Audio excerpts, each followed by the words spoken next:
It's planting season, and Emma and I are getting gardening questions coming in fast and furious. So today, we have question and answer.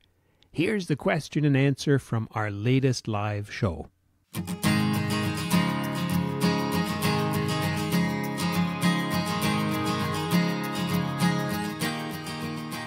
You're listening to the Food Garden Life Show, the show that brings together gardening, food, and the human story. I'm your host, Emma Biggs. And I'm Stephen Biggs. We talk to creative food gardeners and farm and garden experts who break the rules and make new ones too.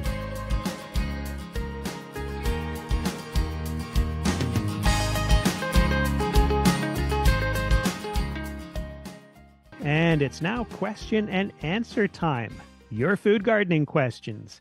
So what questions do you have for this coming year? I'd love to answer your questions. We've got a few that have come in and I want more. And our first question is from Luke, who's asking about my favorite tomato variety. And he said, not Emma's. So thanks, Luke, for pointing out that it's my favorite tomato that you're interested in, not Emma's, because we have different tastes. I gotta say, Emma's really interested in tomatoes that are unusual, and whether it's the size or the shape or the color, that's really what her preference is. I gotta say, I like just a nice big red tomato, and there's a variety that I love that I've grown for years, which we call Lebanese Mountain. And this is a variety that a former customer of mine actually gave me. He had brought it from Lebanon, and he was growing it and selling the fruit. He had a greenhouse operation, and he was selling this fruit to markets and at his roadside stand. So we call this the Lebanese Mountain tomato, and this is given to me years ago by a customer by the name of George. Lovely, big, thin-skinned tomato, and just beautiful on a BLT sandwich. So Lebanese Mountain. So Luke, that's my favorite, but I gotta say, I do have a runner-up, and I know you said favorite, but maybe I can have two favorites.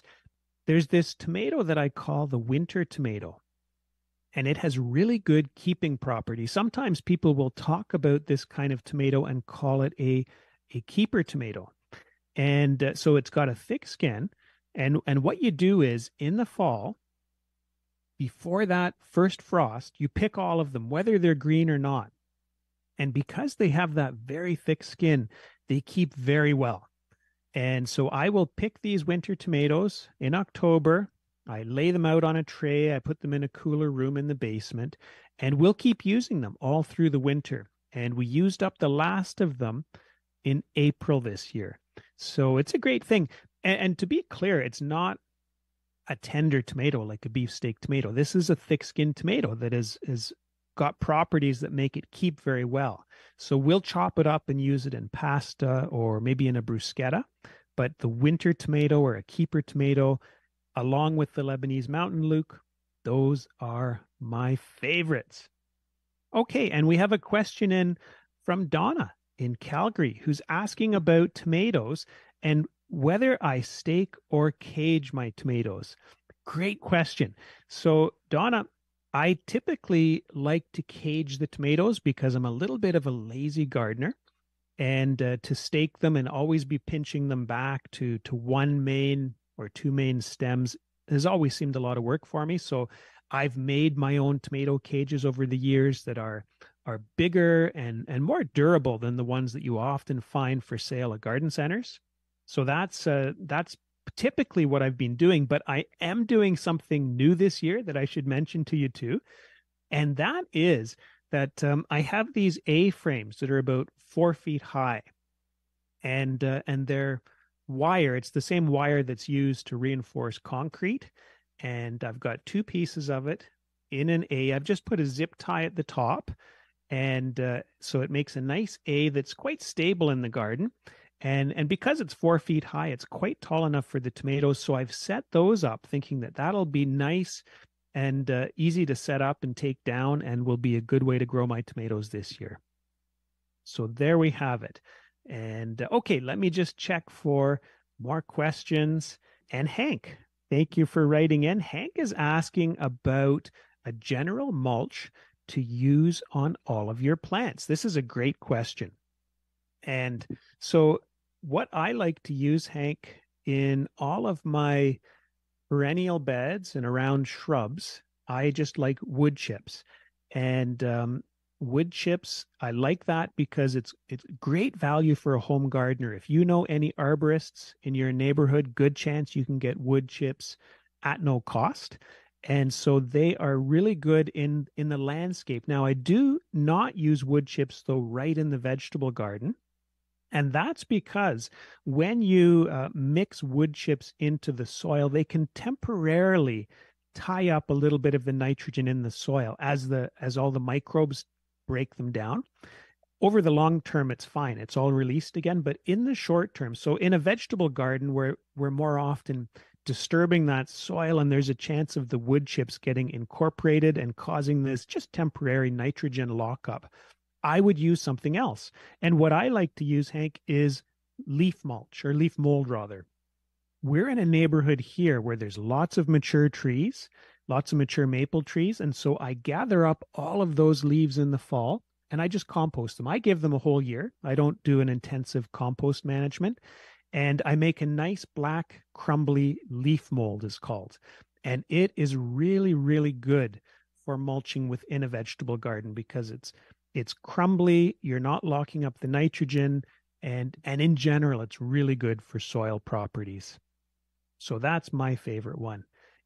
Good question also in from Hank again, asking about what to do to deter mice or rats in the garden. Oh, this is the $1 million question. Well, here's the thing with rodents in general, they're after shelter, food, and water.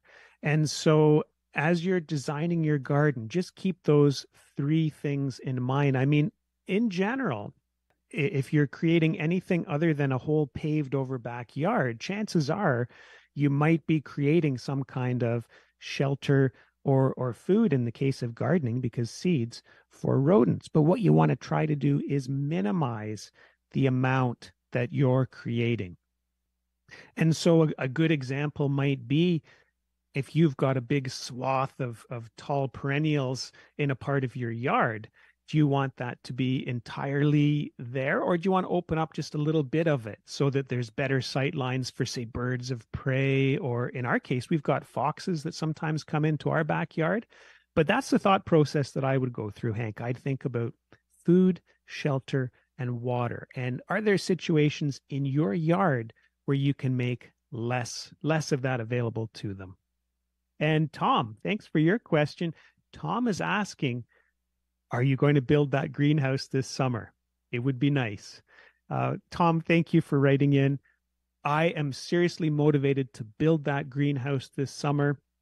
And a listener, Debbie, has sent me in her plans for making a hoop house. So I'm seriously on the road, Tom, to working on that greenhouse. So thanks for that little encouragement there. Okay, and Gloria has written in asking about pumpkins and whether I have any tips. Oh, this is a good one. I have not had a ton of success with pumpkins here, Gloria, and the reason is we've got a pretty high density of squirrels who just gnaw on the pumpkins. But in general, what you want with pumpkins, you want to be thinking about heat and you want to be thinking about moisture. And so with pumpkins, you have two routes you can take. You can sow those seeds directly in the garden, but if you do that, you want to wait until a week or two after there's no more chance of frost, your average last frost date. And usually what you'll do is people make a little hill of soil because when the soil is mounded like that, it warms up even more.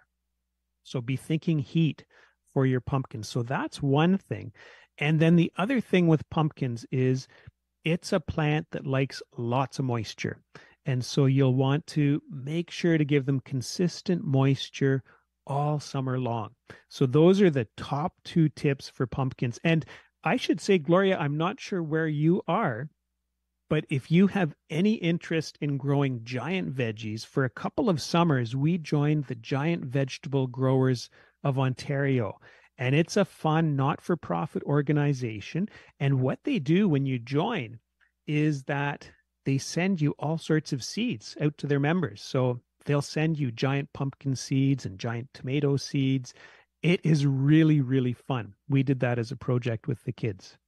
And we have a question in from Pam.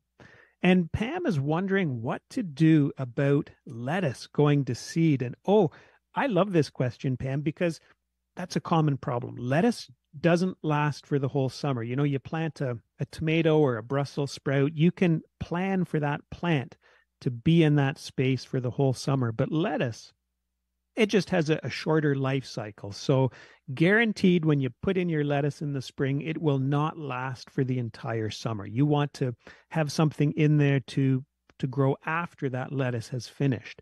However, there are things that you can do, Pam, that will slow down that process of your lettuce going to seed, which, by the way, is called bolting. When your lettuce, it has this nice rosette of leaves, and then when it starts to go to seed, when it bolts, it'll send up a flower stalk. And so that's called bolting. So you can delay this bolting. First of all, in the heat of summer, grow your lettuce in partial shade, because when it's in full sun in that scorching heat, it will bolt, it will go to seed much more quickly. So that's number one. Pam, just think about shade and lettuce in the summer. Second thing, though, is remember I said that your lettuce won't last all season. So do plan to reseed it, and you might want to have some little lettuce seedlings started somewhere else that you can transplant into the garden, and that'll be important. Always have a few ready to go. And then here's a trick that you don't hear people talk about too much, but it works really great. If you've ever got a whole bunch of lettuce that's just perfect, it's nicely sized up, it's ready to harvest, but you can't eat it all at the same time, you might be thinking, well, what can I do to prevent it from bolting? Because I just can't possibly eat it all soon enough. Well, the thing is, if you stress out that plant, it won't flower right away, because you've created stress, and now it's just not going to flower. It halts the progression. So one easy way to stress a plant is to move it. So if you've got a row of perfect lettuce that you can't eat all at once, then just dig up a couple of them and transplant them. And that will slow them down from bolting. Coming up, we talk about asparagus, microgreens, lemons, artichokes, and squirrels. Got squirrels? I sure do. Happy to share some with you if you want more.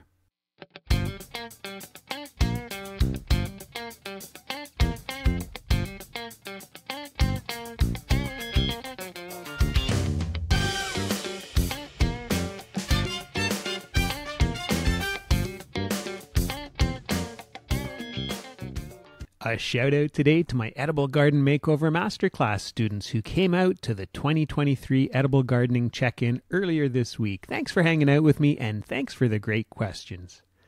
It's morel season here in Ontario. I was out picking last week. I love cooking morels, but I also love the time in the woods and what foraging does for me. Focus. Focusing intently as I scan the forest floor for mushrooms. With constant digital connectivity, that kind of focus can be rare. I highly recommend it.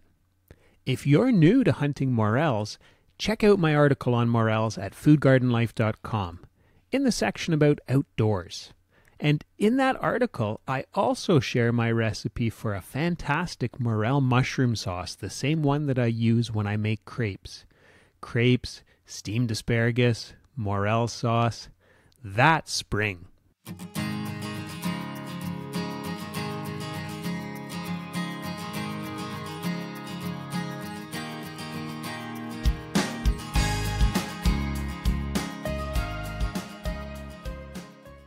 You're listening to the Food Garden Life Show, the show that brings together gardening, food, and the human story, with your hosts Emma Biggs and me, Stephen Biggs.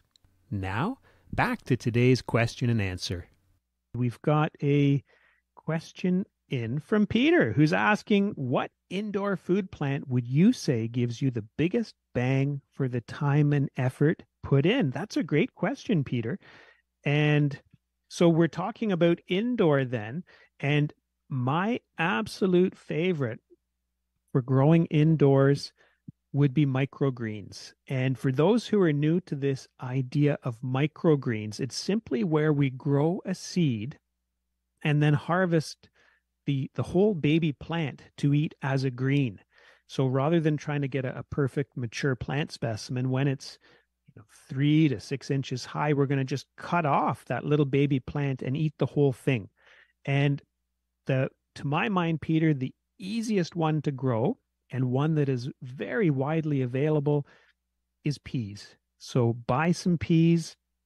You don't have to buy special sprouting seeds. You'll usually pay a premium to get the most value for your money. Just go to the grocery store, go to where they have dried beans and peas, and just make sure you don't buy the split peas because they won't grow. You need the whole pea seeds. And sometimes I see yellow ones or green ones here locally, but easy to grow. Just soak them overnight.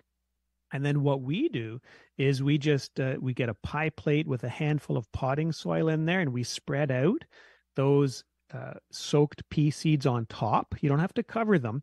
And the soil isn't doing anything more really than just providing a space for them to anchor into and holding a bit of the moisture. So that was a great question. Okay, we've got a question in from Jake, and just asking about growing corn. Jake, I'm not too experienced with corn, and the reason is that we've got so many raccoons here in Toronto that it just doesn't stand a chance. So I don't have any particularly wise advice for you, other than to say that the key thing I would be thinking about with corn is that you can get different varieties that have different amounts of time to when they're ready. And so if you're interested in having a progression of corn rather than just a really short harvest window, think about growing more than one variety. Great question. Okay, here's a really good question. And this one is from Susan, who's saying that my third year asparagus turned into 6-foot trees. I was told not to pick any asparagus until the fourth year. Help. Okay, so we've got a couple different things in there that we will unpack, Susan. And first of all, this point about how tall the asparagus is, that's really good.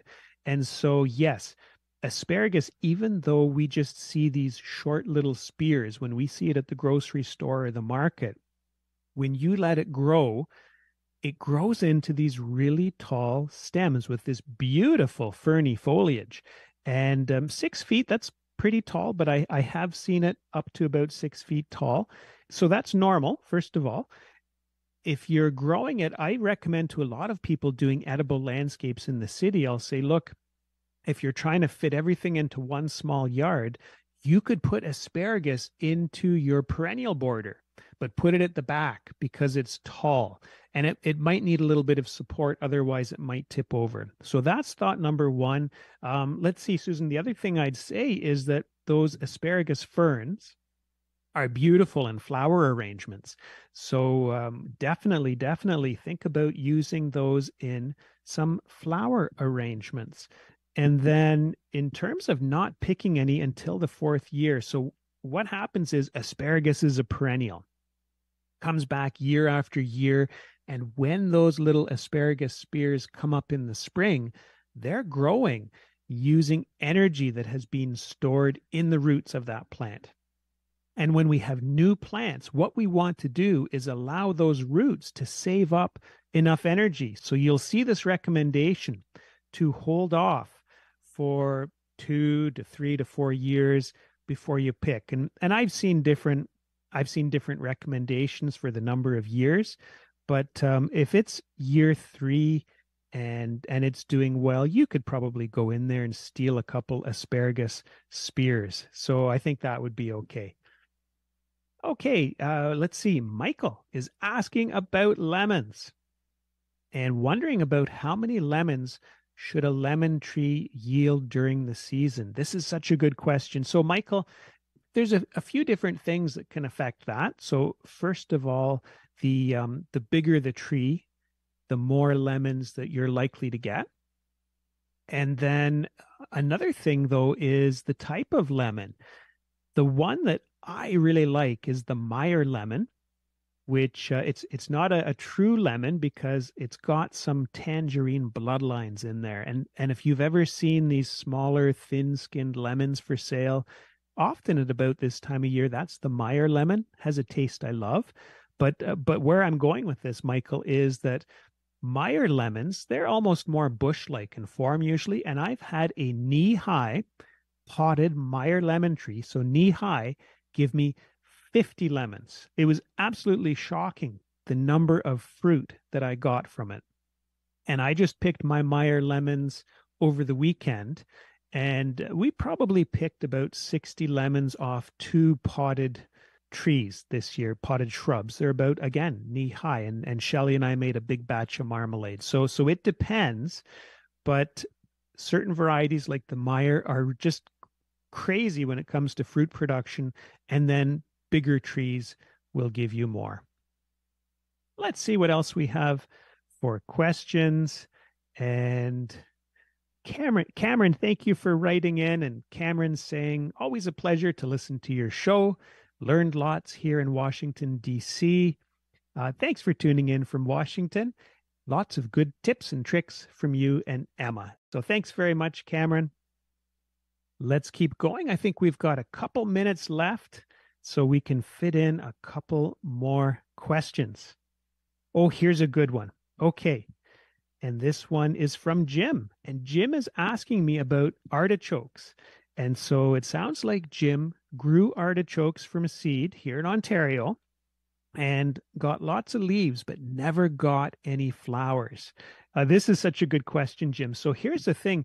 An artichoke is a perennial plant in a warmer climate. Here in southern Ontario, it's just not reliably winter hardy. Sometimes it'll survive the winter, not always. And so what we have to do is really trick our little artichoke seedlings into making flowers the first year. So if we give them a cold treatment, then that plant thinks it's been through winter and it's going to bloom for us and give you little artichokes.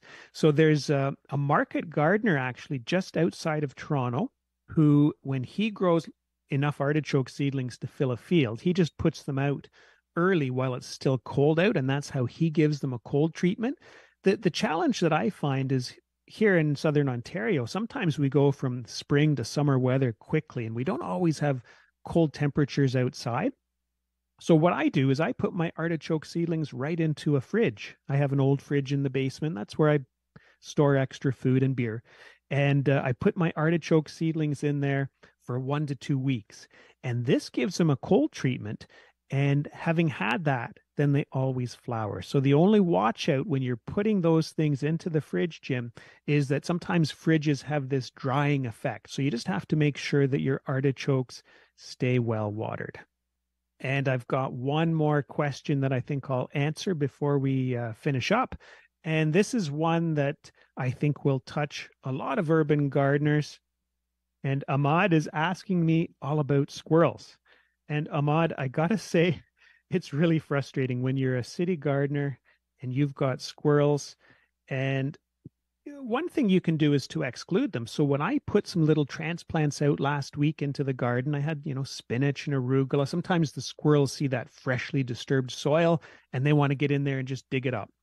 Put something over top just to exclude the squirrels for a short time. So I just use those plastic webbed trays from the garden center, upside down over top of my new transplants for a week or so, prevent the squirrels.